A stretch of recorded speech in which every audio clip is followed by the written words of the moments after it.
Hello, my sorority sisters. Today I'm going to talk about 6 tips that I use in order to survive the life of a mother. This may be helpful for some. Some people may already do some of the things that I have listed here, but I'm going to start with the first one, which is make sure that you have a scheduled routine for you and your family. Make sure it is a routine that you do on a regular basis. That way the children are used to knowing what's coming next, and also for you, for your sanity as well. You want to make sure that, say for instance, if you have a child, a baby, you want to make sure that you have them set to a schedule where you have time to, take care of some of the things that you need to do, like brush your teeth.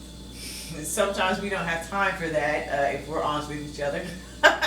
But you want to make sure that you have enough time for you to feel good during the day. It's not always easy, but you want to try to help yourself out as much as possible. So a good example of a good routine.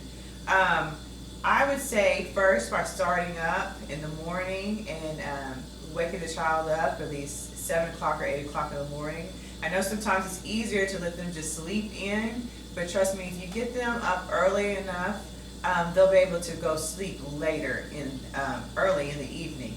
That way you're not staying up till 11 o'clock or 12 o'clock trying to get them to sleep. It's exhausting, okay? So first off, try to get them up in the morning around 7 or 8 o'clock.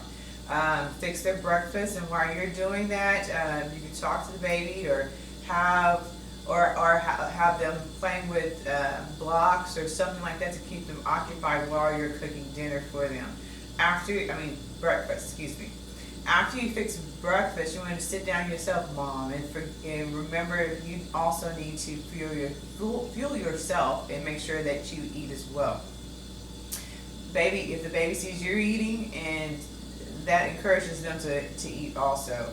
After that, I would say that you would need to try to factor in some time for, I would call it circle time. In daycare, they have a set time where kids meet together at a certain location on the carpet, and they do certain things with them, like reading or talk to them about their colors or their numbers to kind of get them started. Empathy is kind of early at that stage, but you can still do it with your 1s and your 2-year-olds. There's a lot of cool things that you can look up to do with your children during that circle time.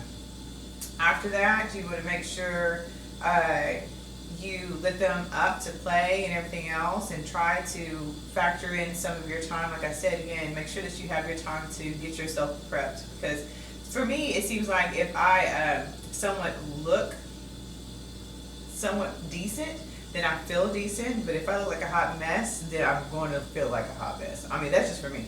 Now, some people are different, but that's how I usually feel. I don't know if that's the best way to say it, but I mean, it's just the truth for me. So after that, I would say that you would need to fix lunch, after lunch, nap time. Mom, I understand sometimes you want to have that free time to yourself sometimes to kind of watch your favorite show or just take a break. I understand that, but if you have an infant, you want to make sure that you try to take a nap as well, okay?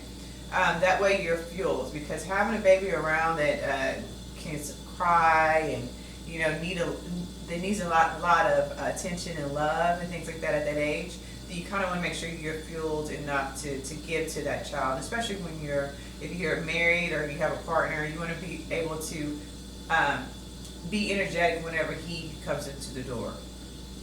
Or she. So after that, I would say that, getting ready, you do circle time again, you do whatever you want to in that time, and then you're ready to fix dinner, and then you pretty much take it from there. That is the time for the tip for the number 1 survival guide for a mother, would be to make sure that you have a scheduled routine. It's hectic when you don't have a scheduled routine, because you don't know what you're going to do from one time to the next. But if it's scheduled, kind of like school or work or something like that, then it's so much easier for you and for your child. Trust me, it is.